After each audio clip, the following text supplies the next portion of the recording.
إن الحمد لله نحمده ونستعينه ونستغفره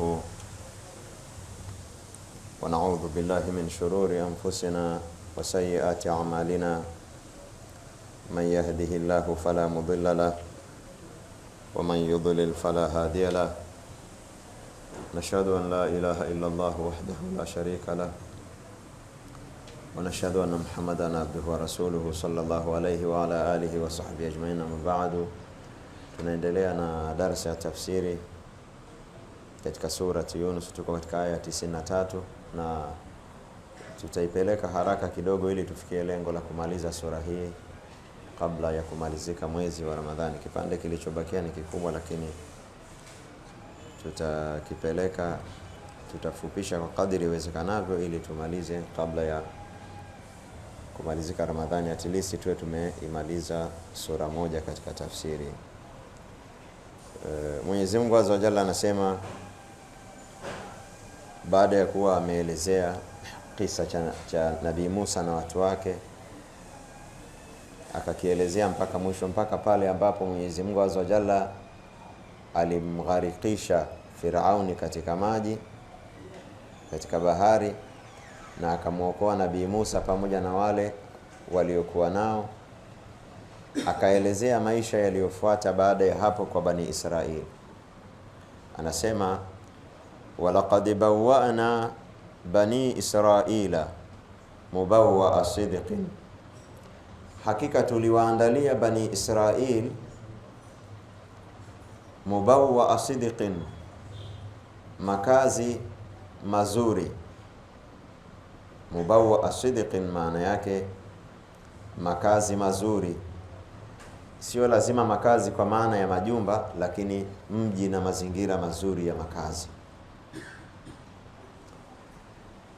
Akasema, warazaqnahum min at-tayyibati, na tukawaruzuku katika vilivyo vizuri, yani kwa muda wakaishi katika hali kama hiyo. Na baadhi ya ulama wamehusisha maneno hayo na kwamba alipoangamizwa Firauni na watu wake, Bani Israeli walirudi wakenda wakakaa kwenye majumba yao. Kadhalika wa aurathnaha Bani Israeli, hivyo ndivyo ambavyo tuliwarithisha majumba yao kina Firauni na watu wake, tukawarithisha Bani Israeli. Na Bani Israeli ni jina la taifa.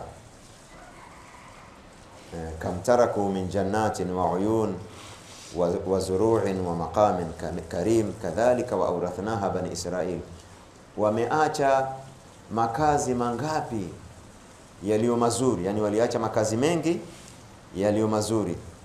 Wa jannatin wa uyun, na mashamba na mito. Wa zuru'in, na mimea mbalimbali. Wa na'matin kanu fiha fakihin, na kwenye neema ambazo walikuwa wakienjoy katika neema hizo. Kadhalika wa awrathnaha Bani Israil, hivyo ndivyo ambavyo tuliwarithisha Bani Israil.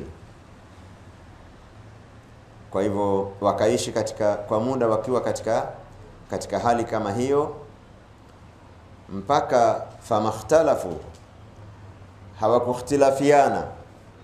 Kwa hivyo wakawa wanaishi katika maisha mazuri, na huku wako na nabii wao na wanafuata dini na muongozo wa Mwenyezi Mungu Azza wa Jalla.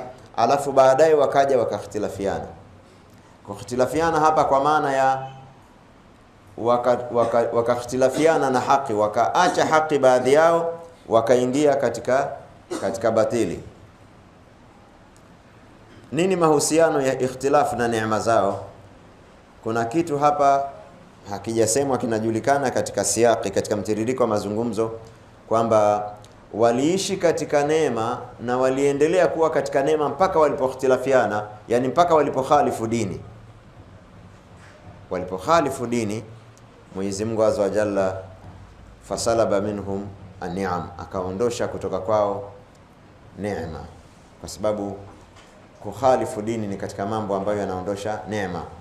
Wa daraba Allahu mathalan qaryatan kanat aminatan mutma'inna ya'tiha rizquha ragadan min kulli makanin fakafarat bi an'ami Allah faadhaqaha Allahu libasa al-ju'i wal khawfi bima kanu yasnaun. Mwenyezi Mungu amepiga katika Qur'ani mfano wa mji ambao ulikuwa una neema ya amani, kanat aminatan mutma'inna, na ulikuwa katika utulivu, kama vile Kiswahili unasema amani na utulivu. Walikuwa katika amani na utulivu. Haya mazingira ya amani na utulivu huwa sahiba wake ni njia za riziki nyingi kufunguka. Sababu mahala penye amani na utulivu pana riziki, na hii utaona amani na riziki vimehusishwa sana katika, yani vimetajwa pamoja katika Qur'ani. Falyabudu rabb hadha albayt alladhi at'amahum min ju'in wa amanahum min khawf. Allah amewalisha kutokana na njaa na akawapa amani kutokana na hofu. Awalam numakkin lahum haraman aminan yujba ilayhi thamaratu kulli shay'in rizqan min ladunna. Hivi hawajaona kwamba tumewajalia Makka ni yenye amani, zinaletwa riziki katika. Kwa hivyo riziki na amani na utulivu ni vitu vina mahusiano.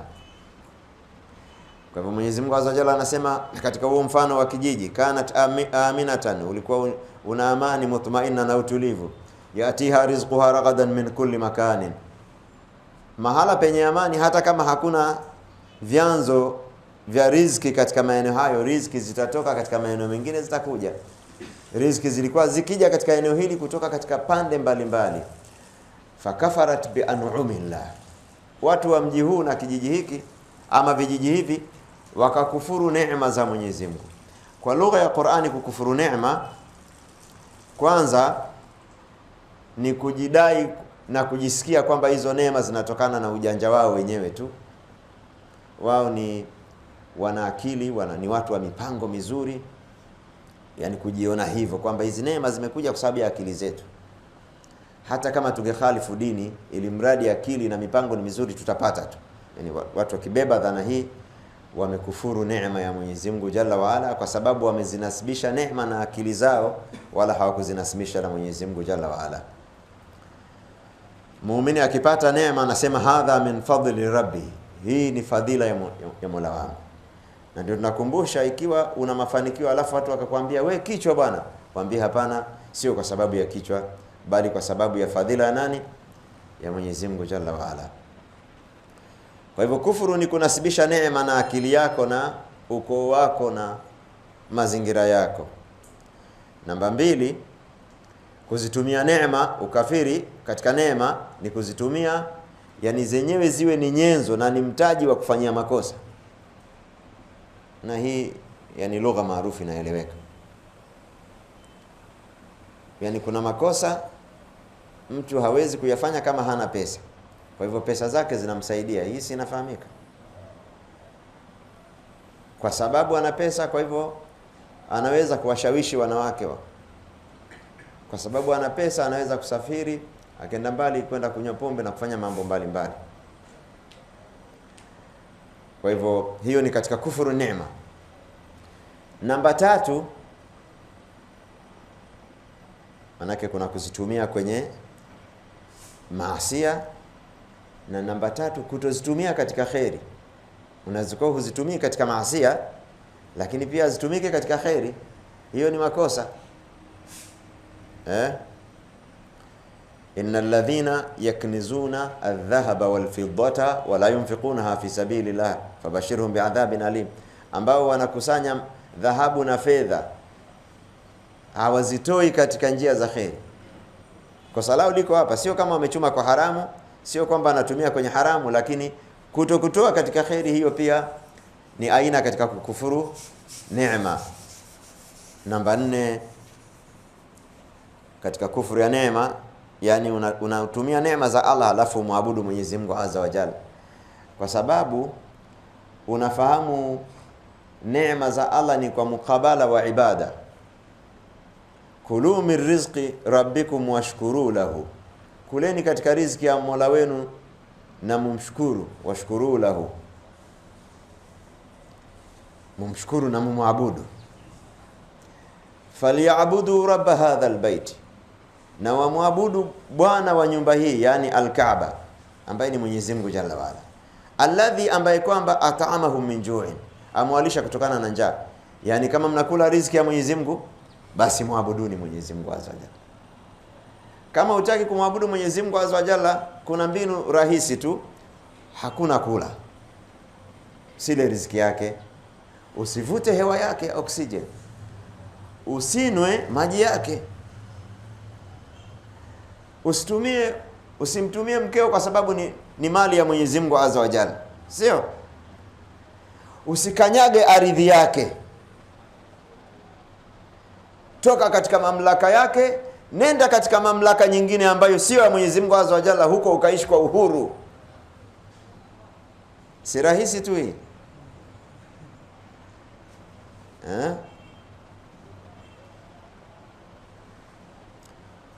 Kwa hivyo walipokufuru neema za Mwenyezi Mungu azza wa jalla, faadhaqaha Allahu libasa al-ju'i wal khawfi bima kanu yasnaun. Angalia lugha iliyotumika hapa, Mwenyezi Mungu akawaonjesha. Japo kwa hili neno Kiswahili kuonja si fasaha, kwa sababu Kiswahili kuonja maana yake ni kutest kidogo tu. Sasa mbona Allah anatumia kwenye adhabu kwamba ni kuonja? Hapa anamaanisha kupata adhabu na ukaisense. Kwa sababu kuna mtu kwa mfano mwenye maradhi ya ukoma, ngozi yake haisensi, anaweza kuwa amekanyaga kala moto alafu hasensi. Na kuna mtu anakanyaga kala moto na anasikia lile joto lake. Hiyo ndio adhauku. Fa adhaqaha Allah, Mwenyezi Mungu akawafanya wakasensi libasa al-ju', vazi la njaa. Wakati mwingine watu wanakuwa katika ndaa wanadhani imetokea tu. Sawa, inaweza kuwa ina mahusiano na mazingira, labda watu wavivu hawafanyi kazi, sio? Lakini huwa kuna kiimani, kuna sababu nyingine. Kama kuna neema na sababu yake ni kuchapa kazi, lakini kuna sababu nyingine ambayo ndio sababu kubwa iliyosukuma sababu zingine, kwamba watu wamemwabudu Mwenyezi Mungu azza wa jalla. Na kama ni adhabu, unaweza kuona sababu ya mbele, lakini nyuma yake kuna sababu ambayo ni kumwasi Mwenyezi Mungu azza wa jalla. Kwa hivyo Allah azza wa jalla anasema akawaonjesha na akawavika vazi la njaa na hofu, amani ikaondoka. Kwa hivyo kushiba, yani kupata shibe, vyakula vya kutosha na amani ni katika neema kubwa sana, na sisi alhamdulillah neema hiyo ipo. Alaysa kadhalika? Kwa hivyo Allah akawavika vazi la njaa na hofu, yani kinyume cha amani, bima kanu yasnaun, kwa sababu ya vile walivyokuwa wakifanya. Qur'ani ikitaja matatizo ya maisha ni tofauti na wanavyo, yani Qur'ani ikitaja sababu ya matatizo ni tofauti na mazungumzo ya watu wote. Watu wakitaja matatizo ya maisha huwa wanahusisha na mazingira, fulani kasababisha, au sisi tumesababisha kadha na kadha, wakihusisha na mazingira ya kisayansi. Lakini Qur'ani ikitaja mishkeli na matatizo ya maisha huwa inahusisha na madhambi. Hivi ndio kusema Mwenyezi Mungu azza wa jalla hajui sababu za mazingira, anajua, lakini hizo sio sababu kubwa. Kwa mfano, watu wanaweza kupata maisha magumu kwa sababu mtawala wao anafanya ufisadi, amewabana, amewadhikisha, yani vile vitu ambavyo ni nyenzo za uzalishaji kama nishati, umeme, mafuta, vimewekewa na kodi kubwa au bei kubwa sana inayopelekea gharama kubwa katika uzalishaji, na hivyo maisha kupanda. Hii ndio sababu ya nje tunaona imetuletea ugumu wa maisha, lakini nyuma yake kuna sababu ambayo Allah amewapa watu mtawala huyu, kwa sababu hiyo awe ni sababu, awe ni kiboko chao, kwa sababu wao hawamwabudu Mwenyezi Mungu azza wa jalla. Ndio maana salafu salih, watu wema waliopita, ilikuwa anasema mimi ninaona kabisa nikimkosea Mwenyezi Mungu azza wa jalla, ninaona athari yake kwa mke wangu. Yani mke anakuwa muasi au mtumishi, mfanyakazi au mnyama, Hata gari linaweza kuwa linaharibika kwa sababu ya madhambi, Sheikh. Ndio ukienda kuambia mafundi hawezi kuona madhambi, lakini kwa sababu ya nini? Yani Allah anakadiria hayo anayokadiria kwa sababu ya madhambi. Kwa hivyo hizo sababu za mbele, hizo sio sababu za msingi. Ni sababu lakini sio sababu za msingi. Kwa hivyo Allah subhanahu wa ta'ala anasema akawaonjesha nini? Njaa na hofu kwa sababu ya yale waliokuwa wakiyafanya. Kwa hivyo hawa Bani Israil Allah anasema aliwaruzuku katika vilivyo vizuri, fakhtalafu, wakakhtilafiana. Tena wamekhtilafiana wakati waliijiwa na jambo ambalo ndio lingewaunganisha vizuri. Hata jaahumul ilmu, mpaka walipoijiwa na ilmu. Ilmu gani? Ile ilmu ambayo wameisoma katika vitabu vyao vya ilmu ya ujio wa Mtume Muhammad sallallahu alaihi wasallam. Najua Mtume amebashiriwa katika Taurati na katika Injili. Na takriban ilikuwa ndio kawaida ya Mwenyezi Mungu Azza wa Jalla, kabla nabii hajaja, nabii mtangulizi anamtaja nabii atakayekuja. Kama ilivyokuja katika Taurati, wa mubashiran bi rasuli yati min ba'di ismuhu Ahmad. Kuna maneno wameondosha haya. Natoa bishara ya ujio wa nabii ambaye atakuja baada yangu, jina lake ni Ahmad. Mtume sallallahu alaihi wasallam katika majina yake ni Muhammad, Ahmad. Yote ni majina ya bwana Mtume Muhammad sallallahu alaihi wasallam. Muhammad yani mwenye kutajwa kwa uzuri, na Ahmad mwenye kumhimidi sana Mwenyezi Mungu subhanahu wa ta'ala. Ilikuwa baada ya kuijua na Qur'ani na Mtume Muhammad sallallahu alaihi wasallam, hii ilikuwa ni sababu ya kuwafanya wawe ni wamoja katika haki, lakini wakakhtilafiana. Unajua kwa nini ikhtilafu inakuja? Na Qur'ani inazungumza hii kwamba kwenye ujio wa haki na ilmu sahihi ndio watu wanaparaganyika. Kwa hivyo mtu asitoe hoja kwamba zamani tulikuwa wamoja, hawa vijana wamesoma wamekuja kutuvuruga. Mlikuwa wamoja kwenye nini? Mlikuwa wamoja kwenye mambo ya bid'a na mambo ya shirki. Ilipokuja ilmu ikabainisha, wengine wakapokea hiyo dini sahihi, wengine wakakataa. Kwa hivyo hawa wanaoacha jambo bovu, yani walikuwa wote ni wamoja kwenye jambo bovu, alafu ikaja ilmu ikawatoa, yani wengine wakafuata haki. Walipofuata haki na hawa wakaacha haki, kwa kufuata kwa haki wakaambiwa wamefarikiana na jamii. Kufarikiana huku kwa upande wa hawa ni jambo zuri. Umeelewa? Yani kwenye familia watu wote ni wapagani. Kwa mfano, wakienda kwenye matambiko na ibada za kishirikina wanaenda pamoja, alafu baadhi ya watu wakasilimu, wakasoma, wakakataa yale mambo ya upagani. Wataleta faraka katika familia? Wataleta faraka katika familia. Kwa upande hawa walioleta faraka kwa sababu wamekataa yale mambo ya kishirikina, wao ni walaumiwa au ni wasifiwa? Hawa ni wasifiwa. Walaumiwa ni wepi? Wale waliong'ang'ania na mambo ya batili. Kwa sababu kuna watu wanataka tuwe wamoja kwenye mambo ya shirki.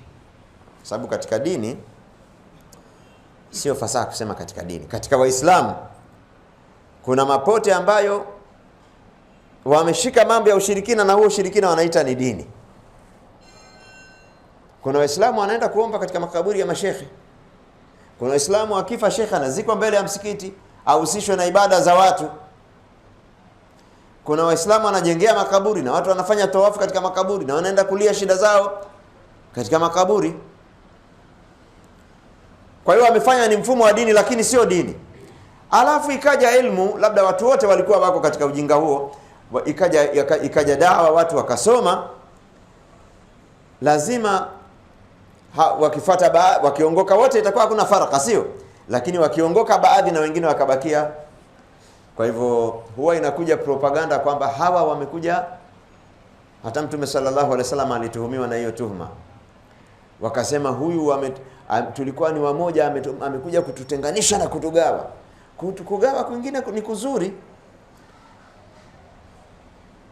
Kwa hiyo huwezi kulazimisha tu umoja katika hali ambayo mnatoka nje ya dini ya Mwenyezi Mungu Azza wa Jalla. Alafu inatumika aya, yani wale wanaotaka umoja katika kwenye umoja huu mbovu wanatumia aya. Na kanuni inasema mtu akitumia aya kwenye kutetea makosa, ukiangalia vizuri hiyo aya hiyo yenyewe ndio inayomkataa, kwa sababu haiwezekani aya hiyo ina support nini makosa. Wala usitafute aya nyingine, maana kama unatafuta aya nyingine umekubali kwamba aya hii ina support makosa aliyosema, aya hiyo inamkataa. Wanasema Mwenyezi Mungu Azza wa Jalla amesema wa'tasimu bihablillahi jami'an, shikamaneni kwa kamba ya Mwenyezi Mungu wote. Sawa, aya inasema tushikamane kwa dini ya Mwenyezi Mungu. Nyewe huo mshikamano mnautaka ni nje ya dini. Kwa hivyo aya hii inawarudi nyewe mnataka tushikamane kwamba sisi tunyamaze tu, tusiseme mambo ya matambiko kwenye familia au kwenye jamii au kwenye msikiti. Kwa hivyo watu hawa Qur'ani inasema hapa walikhtilafiana baada ya kuijiwa na ilmu. Sio, unaona walikhtilafiana baada ya kuijiwa na ilmu. Ulama wanasema nini mahusiano ya hizi neema zilizotajwa na ikhtilafu? Mahusiano yake ni kwamba walipokhtilafiana kwa kuacha ilmu, Allah subhanahu wa ta'ala akaondosha ile neema ambayo ni mubawwa as-sidqin, makazi mazuri, akaondosha hiyo neema kwao. Hiyo ni hukumu ya Allah duniani ambayo amewahukumu watu hawa, yani al-maasi tuzilu ni'am, maasi anaondosha neema. Alafu kuna hukumu ya akhira, ndio akasema inna rabbaka yaqdi bainahum yawm al-qiyamati fima kanu fihi yakhtalifuna, Mwenyezi Mungu atahukumu baina yao siku ya kiyama kwenye yale ambayo wanakhtilafiana. Kwa sababu kuna watu hata baada ya hukumu ya duniani ya kupata matatizo hawatakubali kwamba wamepata matatizo kwa sababu wameacha dini. Kwa hivyo bado jambo litabakia haliko wazi. Allah atakuja hukumu sasa siku ya kiyama, aseme hawa walikuwa katika haki na aseme wazi hawa walikuwa katika batili. Inna rabbaka, hakika Mola wako, yaqdi bainahum yawm alqiyamati, atahukumu baina yao siku ya kiyama, fima kanu fihi yakhtalifun. Kisha akasema katika uthibitisho wa kwamba utume wa Muhammad sallallahu alaihi wasallam ni haki na Qur'ani ni haki, ni ile knowledge walionayo wasomi wa hivyo vitabu vya Taurati na Injili. Wale wasomi wabobezi wanajua ukweli, unafahamu? Ndio maana ikaja fa in kunta fi shakkin, ikiwa uko katika mashaka, mimma anzalna ilaika, kwenye kile ambacho tumekuteremshia, una mashaka hiki ni haki au sio haki, fas'alil ladhina yaqra'una alkitaba min qablika, waulize wale ambao wanasoma vitabu vya dini kabla yako, kwa sababu wao kwenye vitabu hivyo wana ilmu inayowatajia ujio wa Uislamu na ujio wa Mtume Muhammad sallallahu alaihi wasallam na ujio wa Qur'ani, na atatokea wapi, atatokea Uarabuni na alama zake ni zipi, wanajua sana. Anasema yaarifunahu kama yaarifuna abnaahum, wale wasomi wa hivyo vitabu hasa zama za kuteremka Qur'ani walikuwa wanamjua Mtume sallallahu alaihi wasallam kwa vile alama zilizotajwa, wanamjua kama mtu anavyomjua mtoto wake. Mtu akiona tu kiganja tu cha mtoto wake amefunikwa atasema huyu ni mwanangu, sio? Yaarifunahu, maana yake alielezewa kwa wazi sana. Huo wazi umepotelea wapi? Qur'ani imetuhumu kwamba baadhi ya wasomi wa ahlul kitabi waliondosha hayo mazungumzo yaliyoelezea Uislamu na kumwelezea Mtume Muhammad sallallahu alaihi wasallam. Nikutajieni alama moja ya huo uchakachuzi. Kwa nini tunayo hiyo inayoitwa Taurati na hiyo inayoitwa Injili ya Kiswahili tu, na haikuteremshwa Kiswahili? Ile yenyewe original iko wapi? Mmake mmeficha kidhibiti, mmeiba mkaficha nini? ushahidi, kwa sababu ile original ingekuwepo, hata ukipotosha lazima vile vinavyobakia, maana huwezi kufuta kitabu kizima, vile vinavyobakia bado ukidodosa utakuta bado kuna mabaki yanakuumbua. Umeelewa? Kwa hivyo ni kubadilisha na kuondosha, na hiyo lugha ya asili na hizo aya za asili kabisa uondoshe, ulete kitu kingine kabisa, Kiswahili.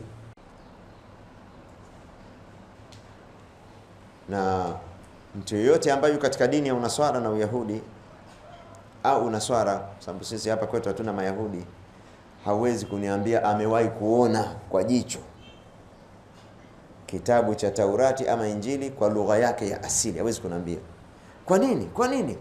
Kwa nini iondoshe lugha ya asili? Watu si wanajidai na asili na wanafurahi kuwa na asili, alaysa kadhalika? Kwa hivyo mkiambiwa mmechakachua Taurati na Injili, ni kweli, kwa sababu zilielezea kwa lugha ya wazi sana kumuelezea Mtume Muhammad sallallahu alayhi wasallam.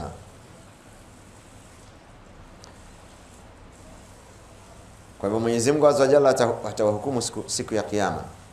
Fa in kunta fi shakkin mimma anzalna ilayka, ikiwa una mashaka na yale ambayo tumekuteremshia.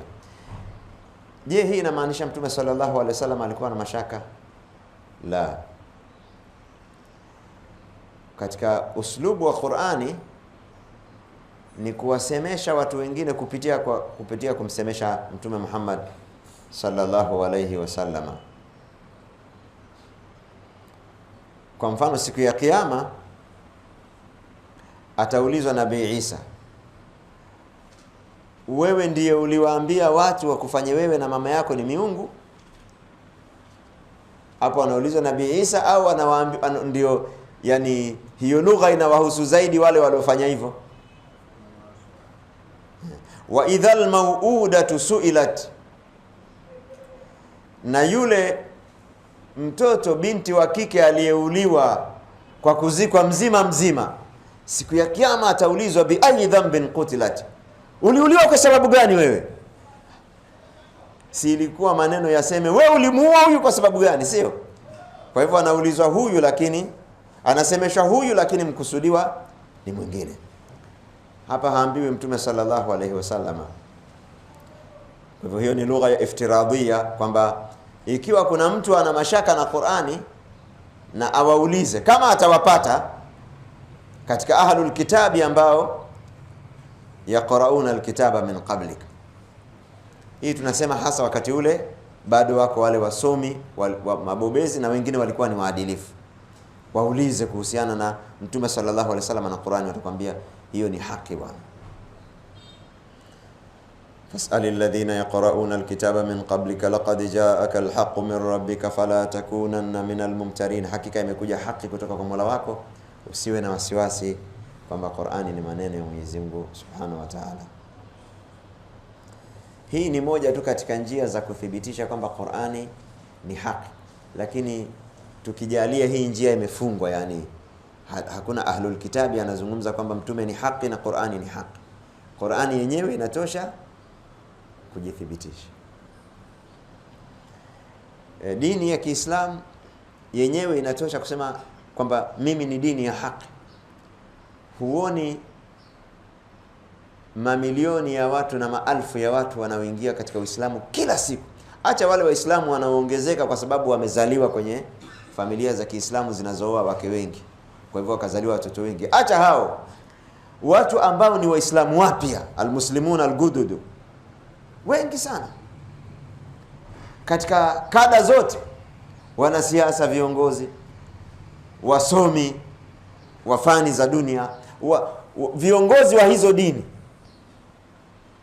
Na hii kwa mukabala wa pili haipatikani katika dini yenu, kwamba kuna wasomi wa Kiislamu wanaritadi wanaingia kwenye dini yenu, au misikiti inabadilishwa inakuwa ni makanisa. Hakuna hiyo, lakini makanisa yamekuwa misikiti. Hiyo iko tu wazi, hata huwezi kukataa, kwa sababu si iko nyingi sana Ulaya hiyo. Uislamu, hii ni hoja ya ziada kwamba fas'alil ladhina yaqra'una alkitaba min qablik. Qur'ani ni kitabu kiko vile vile, hakijapata na mabadiliko, kwa sababu kingepata na mabadiliko ingelikuwa kuna ambacho kimechakachuliwa na ambacho hakikuchakachuliwa, ikawa tuna vitabu viwili. Sasa tuna utata, original ni ipi na feki ni ipi? Qur'ani yote, dunia yote ni hii tu,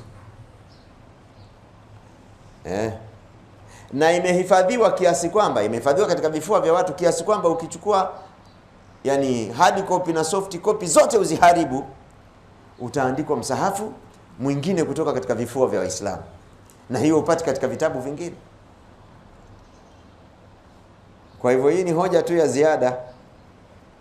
Fas'alil ladhina yaqra'una alkitaba min qablik, waulize wale ambao wanasoma kitabu kabla yako. Laqad ja'aka alhaqqu min rabbika, hakika imekuja haki kutoka kwa Mola wako, imekujia haki kutoka kwa Mola wako. Fala takunanna minal mumtarina, basi usiwe ni katika wale wenye kutia mashaka. Yani hapa anaambiwa mtu mwingine kupitia khitabu ya Mtume Muhammad sallallahu alaihi wasallam, wala takunanna minal ladhina kadhabu biayati llah, na angalia usiwe katika fungu la watu waliokadhibisha aya za Mwenyezi Mungu za Qur'ani, yani fatakuna minal khasirina, utakuwa ni katika waliokula hasara. Innal ladhina haqqat alaihim kalimatu rabbika la yu'minun. Kwa nini aya hii inakuja inasema hakika wale ambao limethibiti tamko la upotevu la Mola wako hawawezi kuamini? Kwa nini aya hii inakuja? Munasaba wa aya hii na iliyotangulia nini? Yani inaweza kuja hoja kwamba ikiwa Qur'ani ni haki ambayo iko wazi, mbona watu wengine mbona watu wote hawajaamini? Anasema watu hao wamefanya sababu ambazo zimepelekea Allah afunge nyoyo zao zisiamini. Tumesema lugha hii ni nyingi sana katika Qur'ani, kwamba kuna mambo mwanadamu anafanya Mwenyezi Mungu anamfungia uongofu, kwa hivyo moyo wake hautafunguka kwenye uongofu. Ndio maana anasema innal ladhina haqqat alaihim kalimatu rabbika, hakika wale ambao wamepatwa na neno la Mola wako. Neno gani? Kwamba hawataongoka, kwamba basi Allah anasema la yu'minun, hawawezi kuamini. Walau ja'atuhum kullu ayatin hatta yarau al'adhab al'alim, watu wa aina hii ambao tayari Mwenyezi Mungu ashawahukumu kwamba ni wapotevu, hata kama waijiwe na maajabu yote. Hii kulla ayatin, hii inajumuisha aya zote. Kuna aya za Qur'ani na kuna aya yani maajabu ya Mwenyezi Mungu azza wa jalla, miujiza yake. Wakijua na miujiza yote, wakijiwa na uwasomea aya zote, hawezi kuamini. Ndio hawa ambao walisema la nu'mina, yani hatutakuamini hata tarqa fi sama, mpaka tuone unaenda mbinguni. Unataka maajabu, hatutakuamini kwamba wewe ni mtume mpaka tuone umeenda mbinguni. Yani anaruka hivyo, anamuona anaenda mbinguni. Pia tukiona hilo pia, wala nu'mina liruqiyika hatta tunzila alaina kitaban naqra'uhu, hata tukikuona unaenda pia bana, hatutakubali kwamba kweli umeenda wewe ni mtume mpaka huko uje na kitabu utuletee, tuje tusome sisi wenyewe, tukisome wenyewe, utukabidhi mkononi, tukishike tukisome.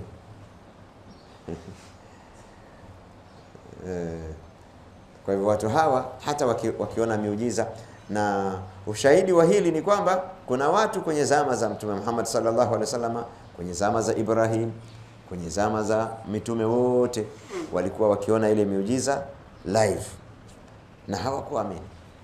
Kwa hivyo usije wewe Muislamu ukapata wasiwasi, mbona kuna watu werevu wasomi hawajaamini.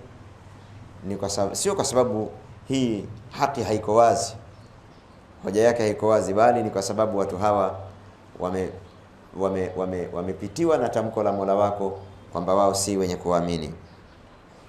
Walau ja'atuhum kullu ayatin, hata wakijiwa na aya zote, lakini kuna situation moja tu anaweza kuamini, lakini imani hiyo tena huwa haikubaliwi. Hata yarau al'adhab al'alim, mpaka waone adhabu ambayo ni chungu. Kwa nini aseme adhabu ni chungu?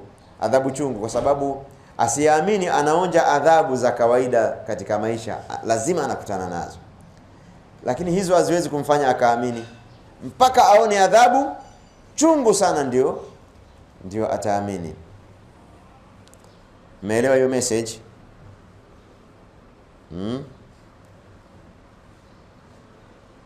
Kisha aliposema kwamba kanuni ya Mwenyezi Mungu Azza wa Jalla, mtu akiona adhabu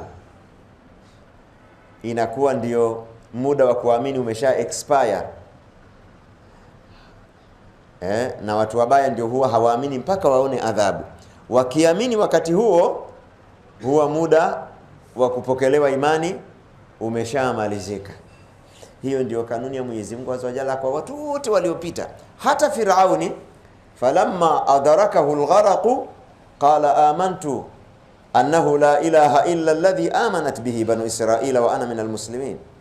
Hata yeye alisema, alipoanza kufa maji akasema, nimeamini kwamba hapana apasai kuabudiwa kwa haki isipokuwa yule ambaye wamemwamini bani Israil, wa ana minal muslimin, na mimi ni katika Uislamu. Mwenyezi Mungu akamwambia alana, hivi sasa, yani it is too late.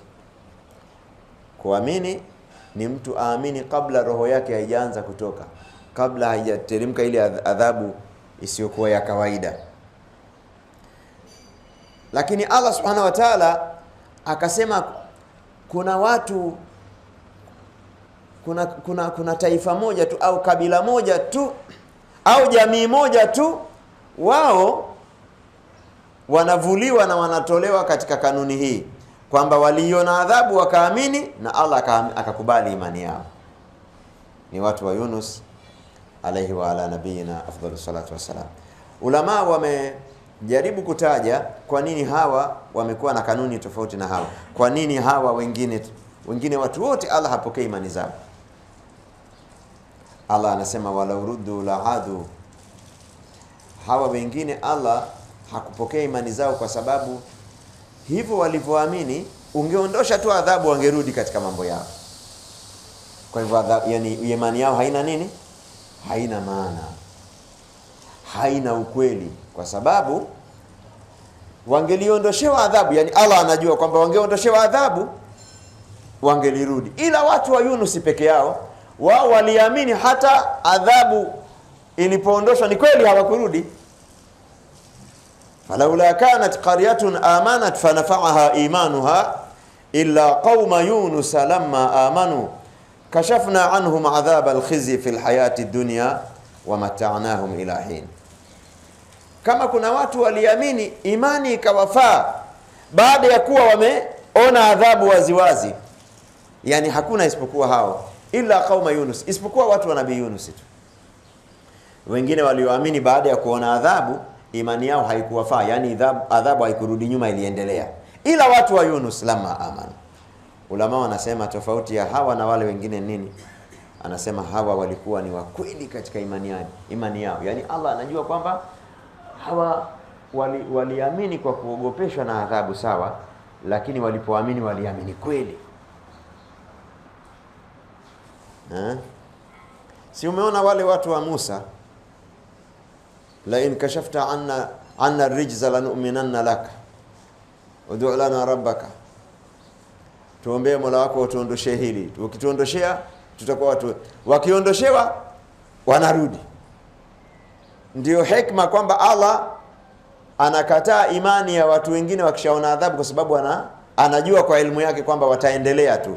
Mfano ni hao bani Israeli, walikuwa wakiletewa adhabu wanaamini, ikiondoshwa wanarudi, wakiletewa adhabu wanaamini, ikiondosha. Kwa hivyo watu wa namna hii, watu walioangamizwa wote ni katika type hii. Ama hawa ni watu ambao waliogopeshwa kwa adhabu, wakaiona, wakaamini, na Allah anajua imani yao ilikuwa ni ya kweli. Na dalili ya ukweli wa imani yao ni kwamba walipoamini waliamini jumla, adhabu ikaondoshwa, na hawakusema adhabu ishaondoka tunarudi, waliendelea na kuwa ni watu wa dini. Falaula kanat qaryatun amanat fanafa'aha imanuha illa qauma Yunus lamma amanu. Kama kuna watu waliamini, kama kuna kijiji kiliamini wakanufaika na imani yao, basi ni watu wa nabii Yunus. Lamma amanu, walipoamini, kashafna anhum adhab alkhizyi, tukawaondoshea adhabu ya udhalili fil hayati dunia, katika maisha ya dunia. Adhabu ya ni adhabu ya Allah subhanahu wa ta'ala kwa maisha ya duniani,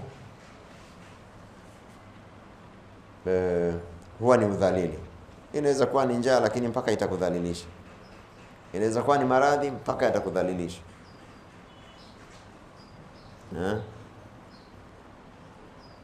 Hii imetajwa katika maeneo tofauti tofauti. Waman adhlamu mimman man'a masajid Allah an yudhkara fiha ismuha wa sa'a fi kharabiha ulaika ma kana lahum an yadkhuluha illa khaifin lahum fi dunya khizyun. Watu wanaozuia misikiti ya Mwenyezi Mungu kutajwa jina la Allah watapata udhalili duniani.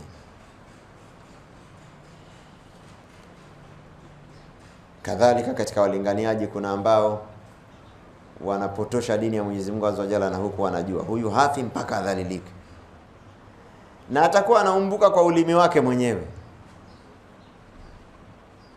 Wallahi mimi ninatarajia kwa walinganiaji wa mambo ya bid'a na shirki, kuna mashekhe wanalingania shirki na wanataja mambo ya uchawi, inajuzu mtu kujitibia na uchawi, wao wenyewe wanafanya uchawi na wanatetea, wanasema uganga ni nini,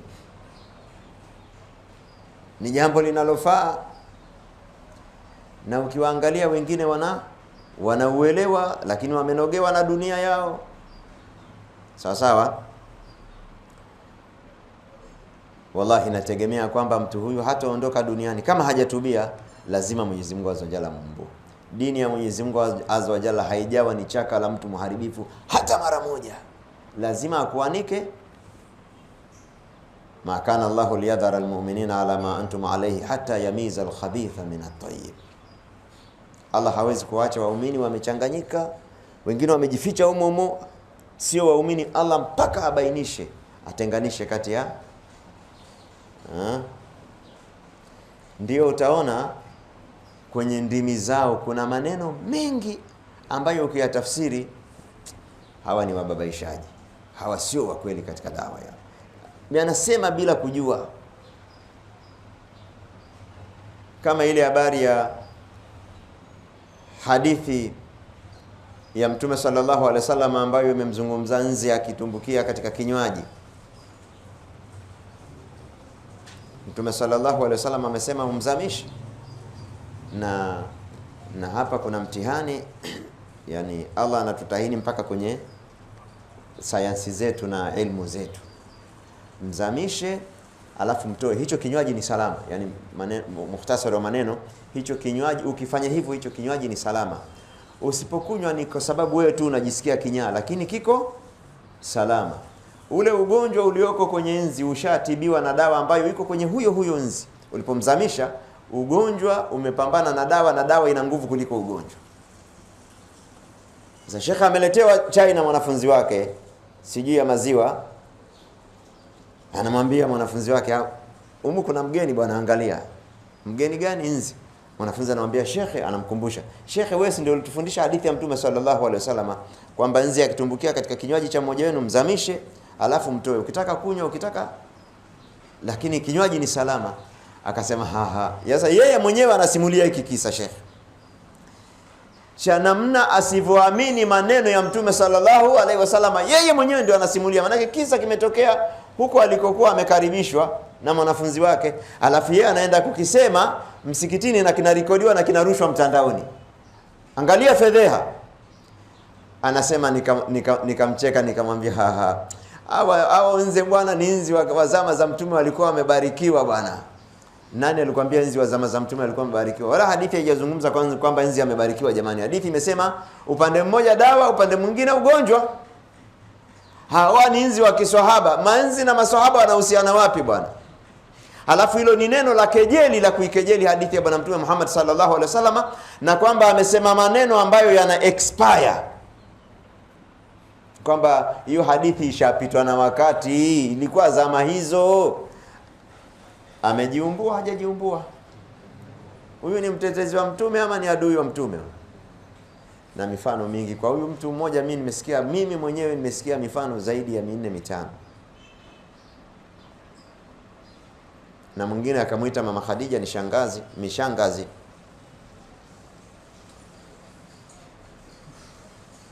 Uwezi kufanya dini ya Mwenyezi Mungu Azza wa Jalla ni chaka, lazima tu Waarabu wanasema yani tahunu kalisanuka, ulimi wako utakufanyia khiana, yani ulimi wako utakuendea kinyume, ulimi wako mwenyewe na mikono yako mwenyewe. Ama mtu ambaye anafanya makosa katika dawa kwa bahati mbaya, Mwenyezi Mungu Azza wa Jalla atamsamehe na atamstiri. Lakini kama mtu anafanya uharibifu waziwazi, anataka kuharibu dini ya Mwenyezi Mungu, haiwezi kuwa dini ukaifanya ni dini, haiwezekani.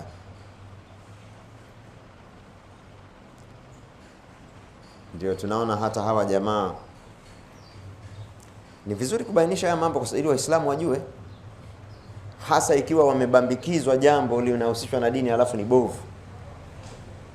Hata hawa walinganiaji, kama sio wote, wengi wao wanaotumia Biblia na manhaji yao ya da'wa mbovu, wengi wamepata fedheha na wameumbuka. Badala ya kupata haiba ya kutangaza dini ya Mwenyezi Mungu Azza wa Jalla, inakuwa ni nini? Inakuwa ni fedheha. Hiyo tumeiendeaje katika darasa yetu? Kwa sababu Mwenyezi Mungu Azza wa Jalla anasema nini? Khizi, fedheha ya duniani. Kashafna anhum adhab al-khizi, tuliwaepushia adhabu ya udhalili fil hayati dunya. Kwa hivyo tukasema adhabu ya udhalili inakuwa ni duniani kwa mtu anayekhalifu dini anapata udhalili. Wa mata'anahum ila hin, na tukawastarehesha mpaka wakamaliza muda wao. Hapa unaona watu hawa ilikuwa mbele yao kuna channel hizi mbili. Walipoamini kwanza waliletewa adhabu ambayo ilikuwa ikatishe maisha yao.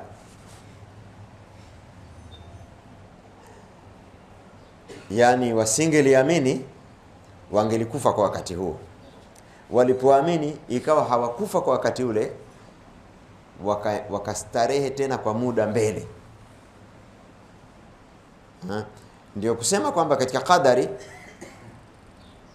qadari kuna option kwamba mja wangu akifanya kadha atapata kadha, asipofanya kadha akafanya kadha nyingine atapata kadha nyingine. Umeelewa hiyo? Kama ilivyokuja kwa Nabii Yunus alayhi salatu wasalam, alipomkosea Mwenyezi Mungu Azza wa Jalla akamezwa na samaki. Allah amekadiria hivyo kama adhabu yake. Na unaona hili tukio limetokea tu, lakini Allah amekadiria kwa sababu ya makosa ya Nabii Yunus akamezwa na samaki. Allah anasema ingekuwa sio mtu wa ibada na dua, mpaka leo mpaka kiyama angelikuwa bado yuko kwenye hilo tumbo. Maana hata huyo samaki angepewa umri mrefu. Lakini hiyo ni option, sio? Alipokuwa ni mtu wa dini akatoka. Kwa hivyo kwenye baadhi ya qadari kuna option. Mja wangu akifanya kadha atapata kadha, akifanya kadha nyingine atapata kadha nyingine. Ndio Allah anasema tukawaondoshea adhabu ya udhalili lamma amanu, walipoamini ndio tukawaondoshea adhabu ya udhalili. Yani wasingeamini adhabu ya udhalili ingeendelea. Kwa hivyo wamata'anahum ila hin, tukawastaresha mpaka wakamaliza umri wao.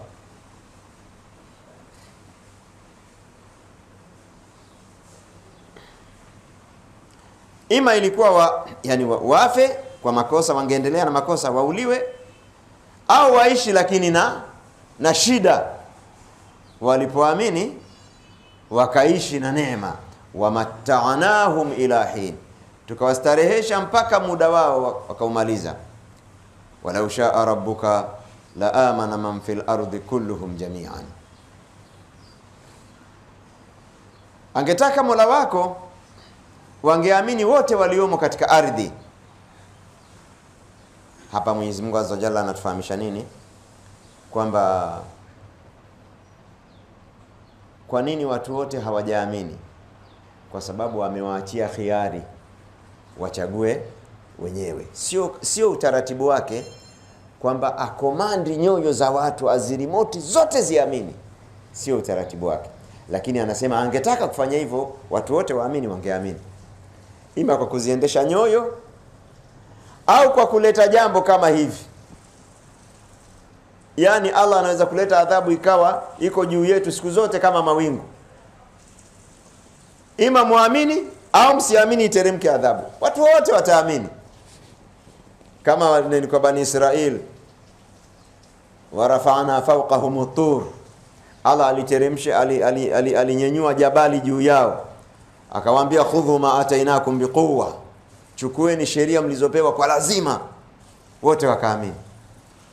Huo ulikuwa ni mfano Allah anatoa kwamba anasema inna sha'nu nunzil alaihim ayatan minas samai fadhallat a'naquhum laha khadi'in. Katika nyingine ima awaaminishe watu kwa nini? Kwa kuwaletea adhabu, au muujiza mkubwa ambao ni lazima wataamini watu wote. Sasa Allah hataki kwa watu waamini kwa muujiza mkubwa unaokuwa kama una command, anataka watu waamini kwa khiari yao. Yani kanuni ya Mwenyezi Mungu Azza wa Jalla, jambo la imani ni jambo la hiari. Ndio maana hakubali Uislamu wa mtu aliyoshikiwa panga. Yani mwambie mtu silimu huku umemnyanyulia panga. Allah hataki Uislamu huo. La ikraha fi dini, qad tabayyana ar-rushdu min al-ghayy. Hakuna kulazimisha watu katika dini. Ndio maana katika Islamic State mtu hawezi kuambiwa kwa sababu uko chini ya dola ya Kiislamu hauna mamlaka, ima uamini au tukuue. Anaambiwa bwana, amini upate haki za Kiislamu, kama huamini bakia na dini yako, utoe kodi katika Uislamu. Hakuna mambo ya kulazimishwa mtu katika dini. Walau shaa rabbuka la amana man fil ardi kulluhum jami'an, angetaka Mola wako watu wangeamini wote wa ardhini. Afa anta tukrihu nasa hata yakunu mu'minin, kwa hivyo wewe utawalazimisha watu ili wawe ni waumini? Yani usiwalazimishe watu katika imani. Wama kana li nafsin an tu'mina illa biidhnillah. Hizi ni nukta, hizi ni baadhi ya nukta katika masala ya imani. Kwanza, Allah ana uwezo wa kuwaaminisha watu wote kwa commanding, ima kwa kuwaletea adhabu au kuuletea muujiza ambao lazima wataamini, lakini sio kanuni yake, yani kuwalazimisha watu katika imani. Namba 2, Allah ameweka khiari kwamba mwanadamu aamini kwa khiari yake. Sawa. Nukta ya 3 katika mambo ya imani, mtu hawezi kuamini mpaka Allah aidhinishe. Hapa sasa ndio baadhi ya watu wenye kumdhania Mwenyezi Mungu Azza wa Jalla vibaya, kumdhania vibaya. Nitoe mfano wa kumdhania Mwenyezi Mungu vizuri. Umeambiwa hivi, hautaamini mpaka Mwenyezi Mungu aidhinishe. Mimi namdhania vizuri Mwenyezi Mungu kwamba nikitaka kuamini ataidhinisha. Anayemdhania vibaya Mwenyezi Mungu hatochukua rai hii, atachukua kwamba hawa watu ambao hawajaamini wote Mwenyezi Mungu awalitaka kuamini, huenda walitaka kuamini Mwenyezi Mungu akawa block. Kumbe masala yako hivyo. Yani wewe huwezi kuanza kazi kwenye kampuni yetu mpaka ikasainiwe na fulani. Kwani ikisemwa mpaka ikasainiwe na fulani ndio imeshasema kwamba fulani atazuia? Imesemwa tu mpaka fulani asaini ndio utafanya kazi, lakini hailazimishi kwamba kwa kanuni hiyo na sharti hilo ni kwamba fulani atakataa tu kusaini.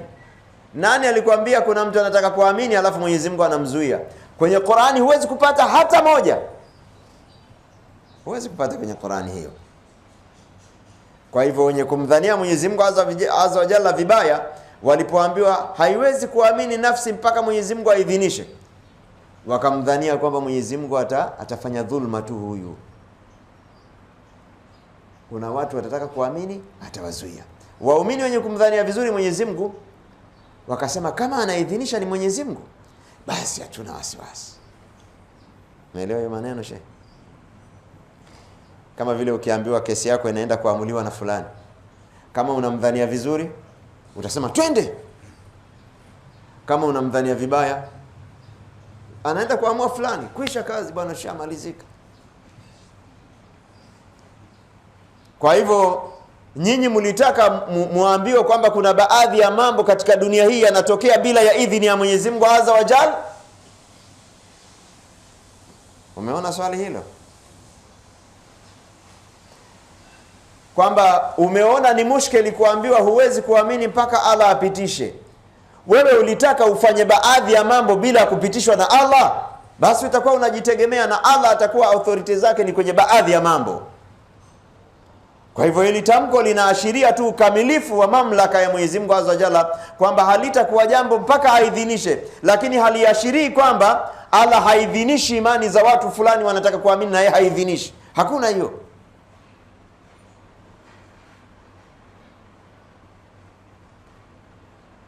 Na je, Mola wetu ingelikuwa kuna baadhi ya mambo katika dunia hii hayaidhinishwi na yeye yanapitishwa tu na watu kwa mabavu yao, huyo ingekuwa ni Mungu mzuri? Huyo Mungu mzuri ni yule ambaye ana mamlaka yote, sio? Kama Mungu ana baadhi ya mamlaka, manake wewe unaweza ukataka kunionea kwa nguvu zako na ukanionea, lakini kwamba huwezi kunionea mpaka Allah aidhinishe. Kwa hivyo namuomba Mwenyezi Mungu Azza wa Jalla kwamba usiidhinishe fulani anionee. Ingelikuwa mambo yako katika mikono ya watu, manake unaweza ukamlilia Mwenyezi Mungu shida na watu wakafanya tofauti. Nadhani hiyo iko clear sana. Hii ni kama ile wama tasha nini liman shaa minkum an yastaqim.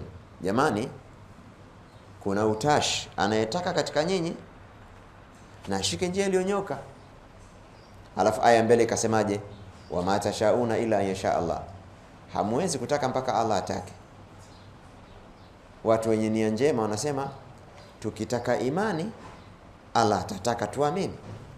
Wenye kumdhania vibaya wakasema inawezekana tukataka imani na akatuzuia huyu. Ana inda husni dhanni abdi bi, mimi niko nyuma ya dhana ya mja wangu, akinidhania khairi nitampa khairi. Wadhalikum dhannukum alladhi dhanantum bi rabbikum ardakum fa asbahtum min alkhasirin. Na hiyo dhana ambayo mmemdhania Mola wenu mbaya ndio iliyopelekea Allah, ndio iliyokuangamizeni ikawa ni katika waliopata hasara.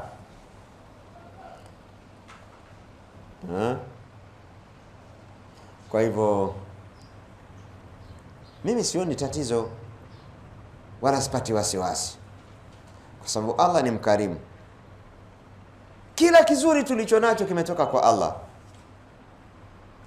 na mara zote miamala yake ni ya favor kwetu sisi.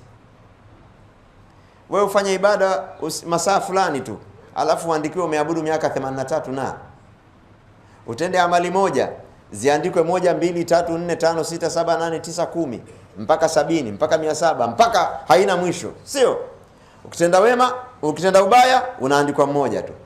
Ukinuia wema haujaufanya unaandikwa umeshafanya tayari. Ukinuia ubaya haujafanya haiandikwi umefanya. Ukikosea hasemi nimeshakukamata, hamna kurudi nyuma tena motoni, anasema nimekupa muda wa kutubia. Mtu anaweza kupewa muda wa kutubia maisha yake yote, akaja miaka 70 amefanya madhambi huko miaka yote, miaka 70, kwenye miaka ya 70 siku moja akaja akatubia akafa. Pengine ametubia saa 6 adhuhuri haijafika, hajaswali hata sala moja, akatubia na Allah subhanahu wa ta'ala akamfutia madeni ya swala zote zilizopita, na ile swala iliyoko mbele yake Allah hamhesabii kwa sababu hajafika, akaenda peponi na hajaswali hata sala moja. Huyo ndio ambaye kesi yangu ikirudishwa kwake ndio niogope? Mimi naweza kuogopa kesi ikirudishwa kwa baba yangu au kwa mama yangu, kwa sababu hao wazee na roho zao za kibinadamu wakikasirika, kuna wakati mzazi kabisa anasema weka huyu ndani, naambia polisi, mpeleka mtoto wake polisi. Mmoja katika salafu saleh, mmoja katika watu wema anasema, kama mimi ninaambiwa siku ya kiyama kuna mama yangu amepewa uhakimu, mama sio baba, mama ambaye ni mwenye huruma, acha baba, mama, na hakimu wa pili ni Mwenyezi Mungu, nikaambiwa chagua bwana, unataka uende kwa hakimu gani? Na mtu si anachagua hakimu ambaye anajua atamhurumia, atamfeva. Anasema mimi siendi kwa mama yangu, mimi nitaenda kwa Mwenyezi Mungu Azza wa Jalla, kwa sababu Mwenyezi Mungu Azza wa Jalla ana favor kuliko yeyote yule na ana huruma kuliko yeyote yule. Ndio unaambiwa siku ya Kiyama, kwa vile ambavyo Mwenyezi Mungu Azza wa Jalla atakuwa anafanya favor. Hiyo favor mimi sijui, lakini kwa maelezo tu kwamba Allah atafanya favor kwenye kuwahukumu watu siku ya Kiyama, na Ibilisi huko anaangalia, mwisho atasema, mwanzoni si alikuwa anasema mimi kisha kazi ni mamotoni tu, baadaye ataanza kufikiria inawezekana hata mimi hapa. Hii inaashiria nini? Favor ya Mwenyezi Mungu imepitiliza mpaka Ibilisi anasema, anaanza kuwaza kwamba jambo la kwenda motoni sio la uhakika, inawezekana nikawa sio mtu wa motoni, nikawa mtu wa peponi. Imagine, na hii ni hadithi imesema, imagine hiyo favor itakuwaje? Huyo Mwenyezi Mungu Azza wa Jalla ndio wewe unataka kumdhania kwamba ulipoambiwa huwezi kuamini mpaka aidhinishe, una mawazo kwamba hatoidhinisha.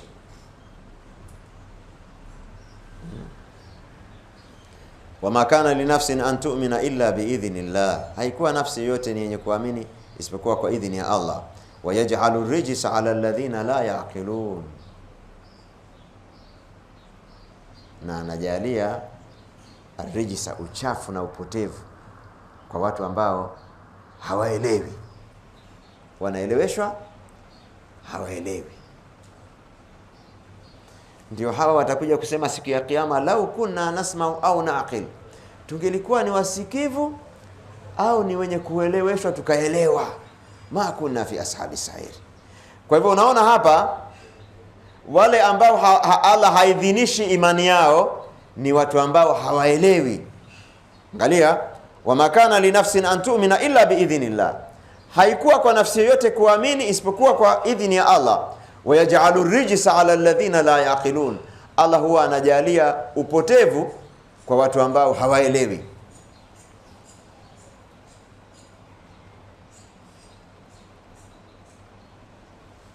Kwa sababu katika hawa wasioelewa, unaweza kuwa wewe unazungumza haya maelezo ya kueleza ukarimu wa Allah na favor yake na fadhila zake, na yeye bado tu anakubishia tu kwamba Mungu ni mbaya tu, Mungu ni mbaya tu, Mungu ametutendea mabaya tu, sio? Huyu haelewi, huyu ndio katika ambao wanapotezwa. Qul indhuru madha fi samawati wal ardh, waambie kuna nini katika mbingu na ardhi, angalieni kuna nini katika mbingu na ardhi. Wama tughni al-ayatu wan-nudhuru an qaumin la yu'minun, na hayanufaishi maajabu na maonyo kwa watu ambao hawaamini. Haya maneno yamerudi wapi? Kwenye aya 97 alisema innal ladhina, ya 96 na 7, innal ladhina haqqat alaihim kalimatu rabbika la yu'minun, wale ambao wamethibitikiwa na neno la Mola wako hawawezi kuamini. Walau ja'atuhum kullu ayatin hatta yarawul adhab al-alim, hata wakijiwa na aya zote hawawezi kuamini mpaka waone adhabu iliyokali. Kisha akawazungumza watu ambao wao waliona adhabu lakini wakaamini na imani yao ikapokelewa. Alafu akarudi katika maudhui kwamba kuna watu wanaishi kwenye aya, sio tu maajabu yale yanayotokea, miujiza ya nyakati fulani fulani, kuna aya ziko siku zote mbinguni. Akasema angalieni kuna nini katika mbingu na ardhi, yani katika mbingu na ardhi kuna maajabu ambayo yangetosha watu kumwamini Mwenyezi Mungu Azza wa Jalla. Ukimwambia mtu, yani mwana taaluma ya anga, kwamba katika mbingu kuna maajabu, anakuelewa haraka kabla hujamalizia maneno. Katika miujiza ambayo inaishi kila siku katika uumbaji wa Mwenyezi Mungu Azza wa Jalla ni hii system ya anga. Kwanza hizi nyota ziko matrilioni, alafu zinaeleaje katika anga? Zinaelea kwa sababu ya balance iliyowekwa ya mvutano. kama vile ukichukua sumaku 3, moja uiweke katikati, nyingine, hizi sumaku jalia zote zina yani ni nguvu inayolingana. Hiyo sumaku kikawaida ukisogeza sumaku zinavutwa. Sasa lakini ukaisogezea sumaku zote mbili, yani itavutwa huku na huku.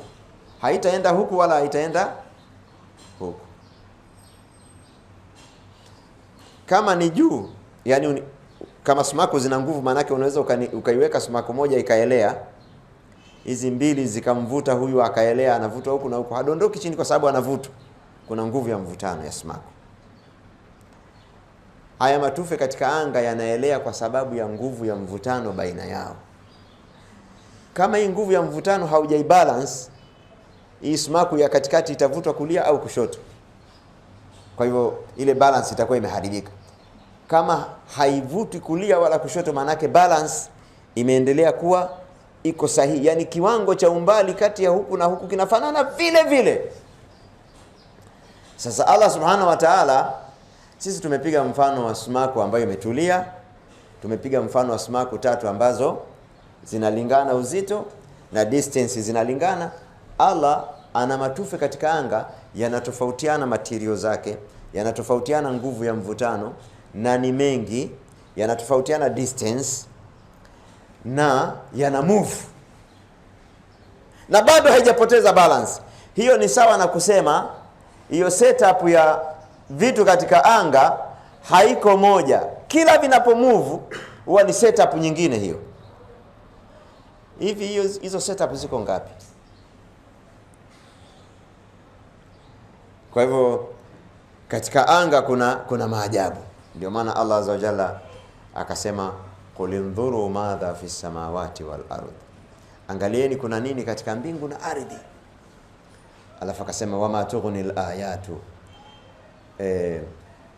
maajabu yale hayawezi kuwanufaisha watu.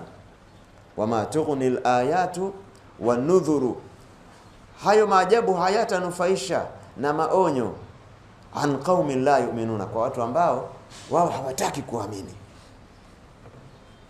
La yu'minuna yani la yuriduna al-iman, hawataki imani. Kuna shekhe mmoja alikuwa anaelezea tufe letu la dunia. Unajua ili tufe la dunia balance yake sio lenyewe tu, wako na wenzake. Ili tufe letu la dunia balance yake ni kuelea kwake ama kuhifadhika kwake, ni ile balance ya uvutano iliyoko kati ya hiyo dunia na jua. Allah ameseti dunia katika umbali ambao haijasogezwa karibu na jua ili ivutwe, wala haijawekwa umbali idondoke kule iachane na mvutano wa jua. Lakini sasa mbona haizunguki katika mzunguko ambao ni duara, mzunguko wake umekaa kama yai? Maana yake dunia kuna wakati inaisogelea jua, kuna wakati inakuwa mbali. Kwa nini wakati inapokuwa mbali isipotelee mbali? Inapokuwa karibu kwa nini isivutwe? Akasema Mwenyezi Mungu Azza wa Jalla ana balance. Dunia inapokuwa iko karibu, yani distance baina yake na jua imekuwa ni ndogo, Allah anafidia ile nguvu ya, yani anapunguza nguvu ya jua kuimeza dunia kwa kuifanya dunia hiyo inakwenda speed. Kwa hiyo speed yake ya mzunguko kwa hiyo dunia huwa kuna mahala inakwenda mwendo mdogo, kuna mahala inakwenda mwendo mkubwa. Ikiwa iko karibu na dunia, Allah anajalia inakwenda mwendo mkubwa kiasi kwamba isivutwe. Ikiwa iko mbali kiasi kwamba inaweza ikadondokea ikatoka kwenye mvutano na jua, inakwenda kumaintain ule mvutano, inakwenda kwa mwendo mdogo. Na kuna maslahi ya kimajira kwenye dunia kusogelea jua, manake inakuwa imesogelea kwenye joto, na kwenye kuwa mbali inakuwa manake imekuwa mbali na joto. Na hiyo ndio inasababisha sisi kupata majira tofauti katika mwaka, na hayo ni maslahi kwetu sisi. Tungekuwa tuna majira mamoja, ni kama vile watu wana usiku tu au mchana tu, Sasa sisi tuna masika, tuna kiangazi, kuna misimu minne inatajwa. Mikubwa wanasema ni masika na kiangazi, lakini kuna misimu minne. Hapa umezungumza katufe kamoja tu. Allah akasema qul indhuru madha fi samawati wal ard, angalieni kuna nini katika mbingu na ardhi. Na aliposema angalieni, Qur'ani ilishasema kabla wataalamu wa sayansi hawajaanza kufikiria kuangalia na kuchunguza anga. Qur'ani ilishasema hilo jambo lipo na linawezekana, ndio maana Allah akawaambia angalieni.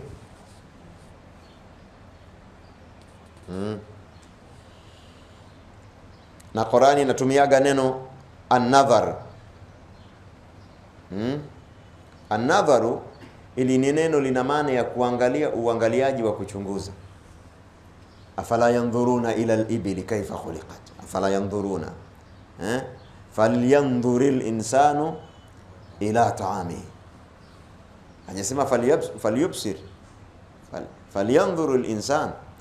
Kwa hivyo an-nadharu ni kuangalia, jicho la kuzingatia, la kitaalamu, la calculation. Angalieni kuna nini katika mbingu na ardhi. Wama tughnil ayatu, maajabu yapo lakini hayawezi kuwanufaisha. Manake yale maajabu yale.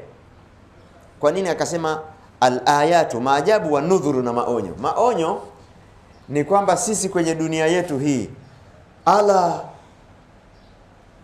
asipoiendesha dunia yetu kwa huo utaratibu, si tutamezwa na nani? Najua. Na unaambiwa chini ya nukta moja dunia ikienda kwenye jua, sio itakuwa nani uji au majivu, itakuwa hakuna. Yani itaunguzwa ndani ya sekunde, itakuwa uji na itakuwa vumbi, na vumbi litakuwa sifuri. Yani vumbi itaunguzwa iwe vumbi na vumbi itaunguzwa iwe hakuna kitu. Sio kwenye sekunde, chini ya sekunde. Hiyo ni nudhuru hiyo. Hiyo ni maonyo hiyo. Kwamba nyinyi bana mmepanda gari bovu, nyinyi mnaojidai. Lakini sasa maajabu ni kwamba katika maajabu ya Allah, hilo gari bovu laenda miaka nenda rudi. Nani anashikilia? Mwenyezi Mungu Azza wa Jalla. Inna Allaha yumsiku samawati wal ardu an tazula. Allah ndiyo ambaye anashikilia mbingu na ardhi visije vikaondoka katika nidhamu yake. Wala inzalata in amsakahuma min ahadin min ba'di.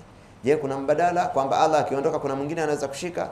Tunaweza tukamwambia achia tu, yuko mwingine atashika. Allah anasema nikiachia mimi hakuna yote ambaye atashikilia. Hakuna option hiyo. La ilaha illa Allah. Wama tughnil ayatu wan nudhuru an qaumin la yu'minun. Aya na maonyo hayawanufaishi watu ambao hawaamini. Kama watu wamefundishwa na wameoneshwa hidayah na maelekezo yametimia, wanasubiri nini sasa? Hawaamini. Maana yake wameoneshwa maono ya kuamini, hawajaamini. Kitu gani kinafuatia? Fahal yantadhiruna illa mithla ayami alladhina khalu min qablihim. Hakuna wanachokisubiri isipokuwa mfano wa masiku ya adhabu, masiku mabaya yaliyopita kwa wale waliopita kabla yao. Kupitisha tayari kuna watu walikuwa hivi, Allah akawaadhibu, kama hawa kina Firauni, kina Adi, kina Thamudi, kaumu wa Nuh waliogharikishwa katika kwa sababu wao hawakunufaika na maonyo ya nani? Na maajabu ya Mwenyezi Mungu Azza wa Jalla. Ndio Allah akasema fahal yantadhiruna, hakuna wanachosubiri illa mithla ayami alladhina khalu min qablihim, ila mfano wa masiku yaliyopita kabla yao. Hii aya ni kama kauli yake Mwenyezi Mungu Azza wa Jalla, walaqad ahlakna ashya'akum fahal min mudakkir. Tulipata kuangamiza watu wa mfano wenu, sio mfano wenu sura, sababu Allah haangamizi watu kwa sura. Matendo kama ya kwenu. Ni binadamu kama nyinyi na wakatenda matendo kama haya tukawaangamiza. Maana yake kipimo kile kilichotumika kwamba kwa madhambi kufikia kwenye geji hii, ndio wakaadhibiwa na haya ya kwenu yamefikia kwenye geji ile ile, mutaadhibiwa kadhalika, mnaona. Akufarukum khairun min ulaikum am lakum bara'atun fi zubur. Kuna makafiri waliangamizwa na nyinyi pia mmekuwa makafiri kama wale. Nyinyi msiangamizwe, mmekuwa ni watu bora kuliko makafiri wale. Yani Allah anasema kama aliwaangamiza watu waliofanya madhambi kama ya kwenu, nyinyi kwa nini msiangamizwe kwa madhambi hayo? Kwa sababu hayo ndio yalisababisha wale wakaangamizwa. Am lakum bara'atun fi zubur, ama nyinyi mna maandishi, mna nini, sijui wataalamu wanahitaje, kwamba una maandishi umepewa yanakulinda wewe bwana, hata kama ukifanya makosa kama yale hautaadhibiwa kama wale. Amlakum, na hayo kwenye vitabu Az-Zubur ni vitabu vya Mwenyezi Mungu. Je, kuna maandiko katika vitabu vya Mwenyezi Mungu Azza wa Jalla vimefanyia nyinyi exception, mmevuliwa istithna? Amlakum bara'atun fi Zubur.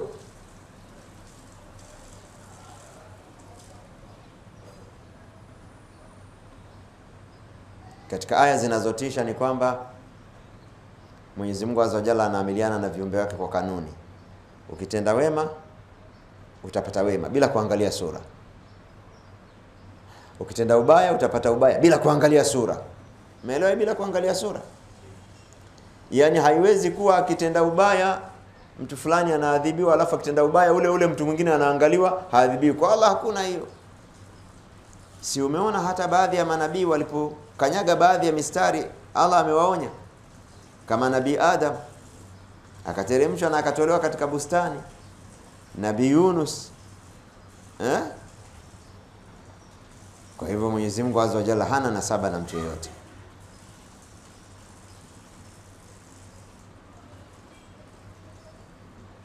Qul fantadhiru inni ma'akum minal muntadhirin, waambie subirini, mimi niko pamoja na nyinyi katika wenye kusubiri. Yani mimi mtume nasubiria adhabu ya Mwenyezi Mungu Azza wa Jalla, na nyinyi mnasubiri labda mimi nije nifedheke na jambo langu liharibike. Wote tunasubiri. Sasa tuangalie ni yupi ambaye matarajio yake katika kusubiri kwake yatatimia. Thumma nunajji rusulana walladhina amanu. Kanuni ya Mwenyezi Mungu Azza wa Jalla, si ndio amesema hakuna wanachosubiria isipokuwa kama ya adhabu iliyowapata wale waliokuwa kabla. Ndio hapa mbele akasema thumma nunajji rusulana, inapokuja adhabu huwa tunawaokoa mitume wetu. Yani kuna watu wamelinganiwa na mitume au wasiokuwa mitume au warithi wa mitume, alafu wakakhalifu. Allah akileta adhabu hawachanganyi hawa ambao walikataza ubaya. Katika waumini wanaochanganywa na wabaya ujue ni kina nani? Ni wale ambao walinyamazia ubaya. Lakini kama wamekataza ubaya hawachanganywi. Kadha thumma nunaji rusulana walladhina amanu, kisha tunawaokoa mitume wetu na wale walioamini. Kadhalika haqqan alaina nunjil mu'minin, hivyo ndivyo ambavyo ni wajibu wetu tunawaokoa waumini. Yani sio mitume tu, hii ni kanuni yetu hata kwa waumini. Tutaishia hapa katika aya 103. Tunamwomba Mwenyezi Mungu Azza wa Jalla tujalie kusikiliza maneno na kufuata yale mazuri yake. Wa sallallahu wasallam wa baraka ala nabiyina Muhammadin wa ala alihi wa sahbihi ajma'in, walhamdulillahi rabbil alamin.